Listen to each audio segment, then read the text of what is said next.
नमस्कार, मेरा नाम है सुमित सिंह मेहता। हाजिर हूँ आपके सामने एडवांस क्लासिकल मैकेनिक्स रिलेटेड एक और नया लेक्चर लेके।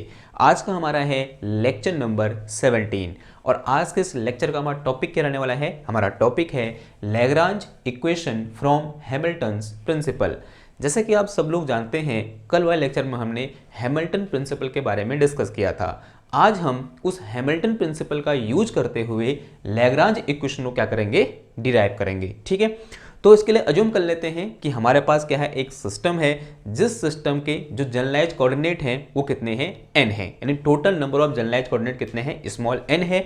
अब अगर वहां पर जनरलाइज कोऑर्डिनेट है तो यहां पर हम क्या डिफाइन कर सकते हैं, एक कॉन्फ़िगरेशन स्पेस डिफाइन कर सकते हैं। Let us say we have a configuration space और अज्यूम कर लिया ये किसको दिखा रहा है, क्यू के को दिखा रहा है। कॉन्फ़िगरेशन स्पेस क्या होता है वो कल हमने क्या कर रखा है, डिस्कस कर रखा है। ठीक है, और अज्यूम कर लिया ये कौन सी एक्सेस है, टाइम को दिखा रहा है, टाइम एक्सेस है, और ये क्या है, इसका ओरिजिन है, या बोल सकते हैं ये मान लिया ओरिजिन है। ठीक है, अब अज्यूम कर लिया कि कोई एक सिस्टम एट टाइम टी पर, टी टाइम पर कहाँ पर था, इस पॉइंट ए पर है। किस टाइम पर, जब टाइम इक्वल टू टी1 है, जो हमारा सिस्टम है वो कहाँ पर है, ए पर है, और फिर कुछ समय बाद कहाँ चला गया, वो पॉइंट बी पर चला गया, और यहाँ पर हमारा टाइम कितना हो गया, t2 हो गया। कितना हो गया, टाइम t2 हो गया। और उसने किस पाथ को फॉलो किया, इस पाथ को फॉलो किया, और ये कौन सा पाथ है, this is our actual path. ये कौन सा पाथ है, हमारा एक्चुअल पाथ है। अब हैमिल्टन प्रिंसिपल क्या कहता है, along this actual path deviation in action is equal to zero, या बोल सकते हैं variation in action equal to zero. यानी अगर कोई ऑब्जेक्ट, कोई सिस्टम इस पाथ के अलोंग मूव कर रहा है, then from Hamilton principle integration L D T टी1 से t2, इसमें जो वेरिएशन आएगा, this is symbol of variation, this will be equal to zero. यही क्या है, हमारा हैमिल्टन प्रिंसिपल है। कहने का मतलब ये है कि अगर इस पाथ को मैं क्या कर दूं, इस तरह से कुछ वेरी कर दूं, तो इस पाथ के अलोंग जो वेरिएशन आएगा इस इंटीग्रल में या फिर इस एक्शन इंटीग्रल में, वो कितना होगा, जीरो होगा। And it is our Hamilton's principle. ना अज्यूम कर लो कि जो L है मेरे पास क्या है, अज्यूम क्या कर लो, जो L है वो क्या होता है, लैग्रांजियन होता है। Since we know L equal to क्या होता है हमारे पास, T माइनस V होता है। And from here we can write that कि this L with the function of, किस किसका फंक्शन होगा ये, एक तो ये पोजीशन का फंक्शन होगा, या बोलते हैं पोजीशन का नहीं बोलेंगे, किसका बोलेंगे, जनरलाइज कोऑर्डिनेट का होगा, और दूसरा किसका होगा, जनरलाइज वेलोसिटी का होगा, और तीसरा किसका फंक्शन होगा, टाइम का फंक्शन होगा। यहां से हमको देखने को मिल रहा है जनरलाइज वेलोसिटी कहां से आएगा, इस काइनेटिक एनर्जी वाले टर्म से, और जो मेरे पास पोटेंशियल से क्या आएगा, जो क्यू के है और टी है वो कहां से आएगा, पोटेंशियल से आएगा। अगर मैं ये बोलूं कि हमारा जो लैग्रांजियन है वो टाइम पर डायरेक्टली डिपेंड नहीं कर रहा है, कहने का मतलब क्या हुआ कि Lagrangian is not a explicit function of time, then we can remove time here. तो इसका मतलब ये टाइम पर डायरेक्टली डिपेंड नहीं कर रहा है, तो L is a function of generalise coordinate Q K and generalise velocity Q K dot.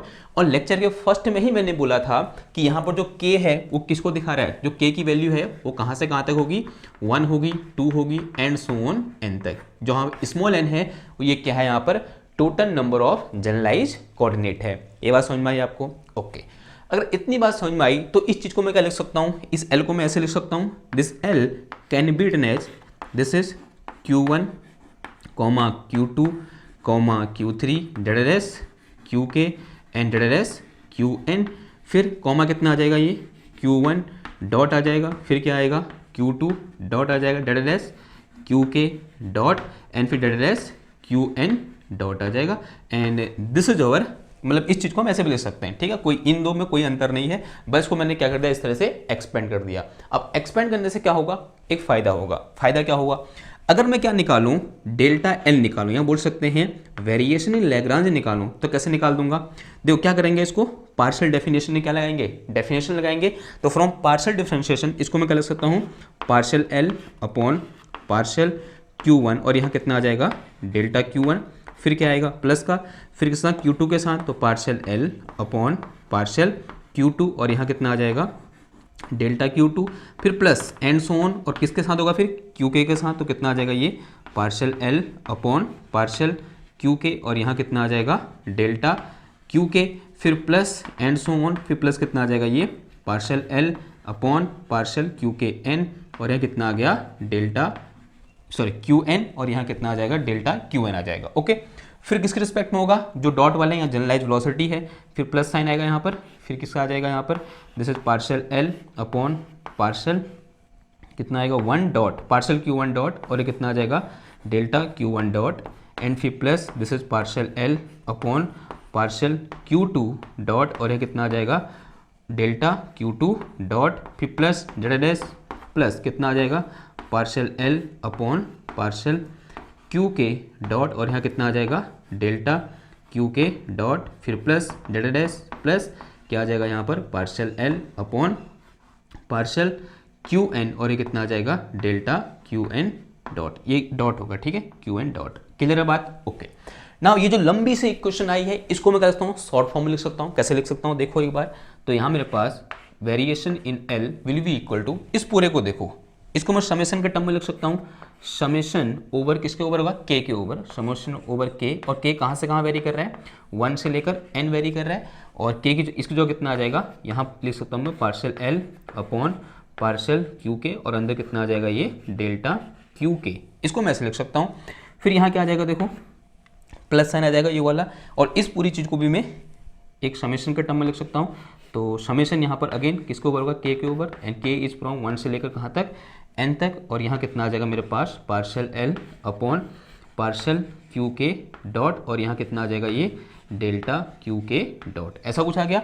And so it is some equation number 1, इसे मैंने क्या बोल दिया, इक्वेशन नंबर 1 बोल दिया। ये बात समझ में आई आपको? ओके ना, अगर इतनी बात समझ में आई, मुझे चाहिए क्या, कुछ ऐसी मुझे क्या लगाना है, ये हैमिल्टन प्रिंसिपल लगाना है, तो मुझे क्या करना पड़ेगा, इस इक्वेशन को टाइम के रिस्पेक्ट में इंटीग्रेट करना पड़ेगा। Now integrating equation 1 with respect to time t, ठीक है। तो नेक्स्ट स्टेप में क्या कर लेंगे हम, इस इक्वेशन नंबर 1 को टाइम के रिस्पेक्ट में इंटीग्रेट कर देंगे। तो नेक्स्ट स्टेप लिख दो यहाँ पर, ऑन इंटीग्रेटिंग, यहाँ पूछते हैं integrating equation 1 with respect to time t या विद रिस्पेक्ट टू t। कैसे करोगे इंटीग्रेट, क्या आ जाएगा, this is integration partial L, sorry delta L, और ये कितना आ जाएगा dt, और t के रिस्पेक्ट में करेंगे तो लिमिट कहाँ से कहाँ हो जाएगी, t1 to t2, from t1 to t2, तो limit is from t1 to t2, and this will be equal to, फिर इस पूरे का इंटीग्रेशन होगा तो क्या आ जाएगा integration limit is from t1 से t2, और एक अंदर क्या आएगा समेशन, खाली के लिख दो बिकॉज सेल्फ अंडरस्टूड है के कहाँ से कहाँ वेरी कर रहा है, 1 से लेकर n तक वेरी कर रहा है, और अंदर कितना आ जाएगा यहाँ पर ये this is partial L upon partial Q के, और ये कितना आ गया यहाँ पर डेल्टा क्यू के आ गया, और इनटू कितना आ जाएगा dt आ जाएगा, फिर plus again integration from limit t1 से कहाँ हो जाएगा t2 हो जाएगा, और ये साइन क्या आएगा यहाँ पर summation, and this sorry summation, और this is partial L upon partial Q K dot, और ये कितना आ गया यहाँ पर पार्शियल क्यू के डॉट आ गया, और मल्टीप्लाई में कितना आ जाएगा अगेन यहाँ पर डी टी आ जाएगा। ये बात समझ में आई आपको? ठीक है, अगर इतनी बात समझ में आई, ये जो मैंने यहाँ पर क्या लिखा है पार्शियल क्यू के डॉट लिखा है, क्या लिखा है मैंने डेल्टा क्यू के डॉट लिखा है, इसको मैं ये लिख सकता हूँ D by D T of, क्या आ जाएगा D by D T of किसका डेल्टा क्यू के, इसको मैं ऐसे लिख सकता हूँ, ठीक है, बिकॉज जो डॉट है वो किसको दिखा रहा है, टाइम डेरिवेटिव को दिखा रहा है, तो इस चीज़ को मैं ऐसे लिख सकता हूँ। अगर ऐसे लिख सकता हूँ तो यहाँ पर रख दो इसको लिख के, तो इसको यहाँ से उठाए कहाँ पुट कर देंगे, हम इधर पुट कर देंगे, तो इक्वेशन कैसे मॉडिफाई हो जाएगी। नाउ अब उससे पहले हम हैमिल्टन प्रिंसिपल लगा लें, तो from Hamilton principle this term will be equal to 0, ये 0 हो जाएगा। Now from Hamilton principle this term equal to 0, and इसकी जो क्या रख सकता हूँ मैं, ये रख सकता हूँ, तो ये मॉडिफिकेशन कर दो, तो ये 0 हो जाएगा इसका लेफ्ट हैंड साइड, तो this will be equal to summation from t1 to t2, sorry integration from t1 to t2, and this is summation over K, this is partial l upon partial q K, और ये कितना आ गया यहाँ पर delta q के आ गया, और ये कितना आया यहाँ पर dt आ गया, फिर प्लस साइन आया, this is summation from t1 से कहाँ पर t2 हो जाएगा ये, एंड दिस इज अगेन यहाँ पर क्या आया summation over K, this is partial l upon partial q K dot, और इसको जो क्या लिखा मैंने, इसको लग दिया क्या D by D T of partial Q के लिख दिया, और मल्टीप्लाई में कितना आ गया डी टी आ गया, and this whole thing equal to 0। ये बात समझ में आई। अब यहाँ पर इस सेकंड वाले इंटीग्रेशन को मैं इंटीग्रेट करना चाह रहा हूँ by using integration by part. इसको मैंने क्या बोल दिया, इस वाले को फर्स्ट फंक्शन और इस वाले को मैंने क्या बोल दिया, सेकेंड फंक्शन। ठीक है, तो फर्स्ट फंक्शन तो ऐसे रहता है, पहले लिख लेते हैं। ठीक है, तो जीरो को उधर ले जाओ, पहले इसको ले रहा हूँ, इस टर्म को। तो ये क्या है मेरे पास, देखो this is integration from T1 से T2 and this is summation over K, this is partial L upon partial QK, और ये कितना आ गया डेल्टा QK, और इंटू कितना आ गया ये DT आ गया, फिर प्लस साइन। पहला टर्म ऐसे रहेगा, यानी मेरे पास ब्रैकेट लगा दो यहाँ पर, तो ये summation partial L upon partial QK dot, तो ऐसे रहा। इसका क्या होगा, इंटीग्रेशन होगा। अब d by D T of delta QK है, अगर इसका इंटीग्रेशन करूंगा तो क्या आएगा, डेल्टा QK आएगा। तो यहाँ कितना आ जाएगा मेरे पास, delta QK, and delta QK कहाँ से कहाँ, लिमिट कहाँ से कहाँ आ जाएगी, T1 से T2 आ जाएगी। ठीक है, फिर क्या साइन आएगा, देखो फिर बीच में साइन आता है माइनस का, तो माइनस साइन आएगा, और फिर इंटीग्रेशन फ्रॉम T1 से T2। फिर क्या होगा, जो पहला वाला टर्म है उसका क्या हो जाएगा, differentiation with respect to time t, यानी d by D T of क्या आ जाएगा, this is partial L upon partial QK dot, और सेकेंड वाले टर्म का इंटीग्रेशन, यानी कितना आ जाएगा ये डेल्टा QK, और मल्टीप्लाई में कितना आ जाएगा dt, and this will be equal to zero. ये क्या हो जाएगा मेरे पास, जीरो के बराबर हो जाएगा।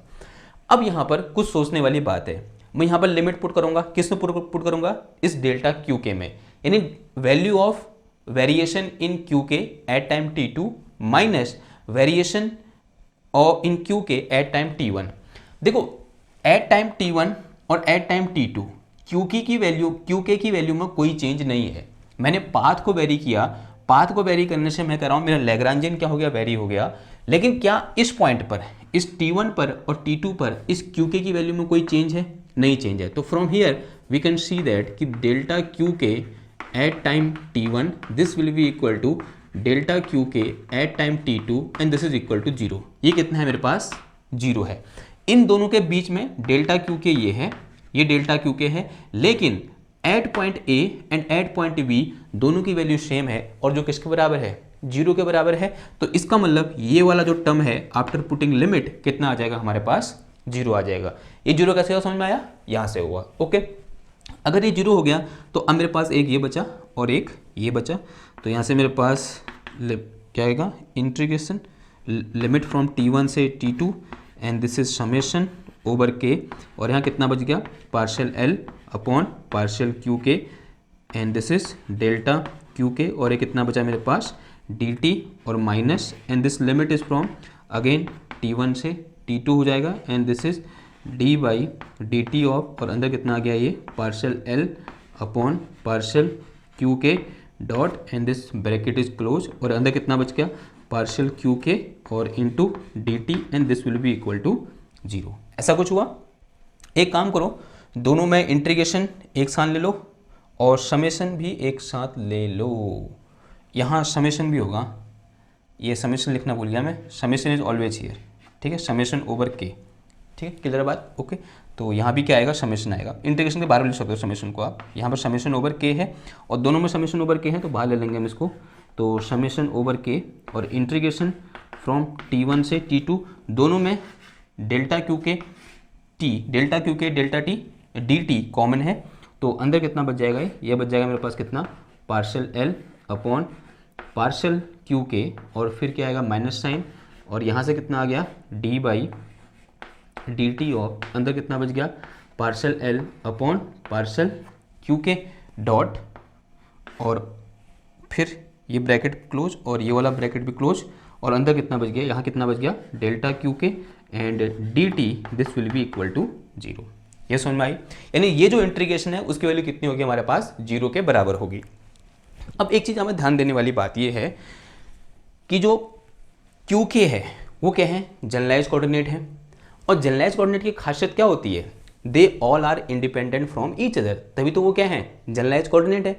अगर आप जनरलाइज कोऑर्डिनेट की डेफिनेशन में जाते हैं तो जनरलाइज कोऑर्डिनेट क्या होते हैं, हमने डिफाइन किया था, those coordinate which are sufficient to describe position और to describe motion of any object and they are independent from each other. यानी वो मिनिमम नंबर ऑफ कोऑर्डिनेट जो किसी भी एक सिस्टम के मोशन को कंप्लीट डिस्क्राइब करने के लिए इनफ होते हैं और वो एक दूसरे से इंडिपेंडेंट होते हैं। यानी यहाँ पर जो Q1 है वो Q2 पर डिपेंड नहीं करेगा। तो इसका मतलब this delta Q can not be zero, जो डेल्टा Q है वो जीरो नहीं हो सकता। ठीक है, since this delta Q can not be zero, ये जीरो नहीं हो सकता। अब इस पूरे इंटीग्रेशन को जीरो होने के लिए अगर ये चीज़ जीरो नहीं हो सकती तो इसका जो कोफिशिएंट है वो कितना होगा, जीरो होगा। तो for this coefficient of delta Q must be equal to zero. तो वो लिखने के लिए मुझे ये मिटाना पड़ेगा।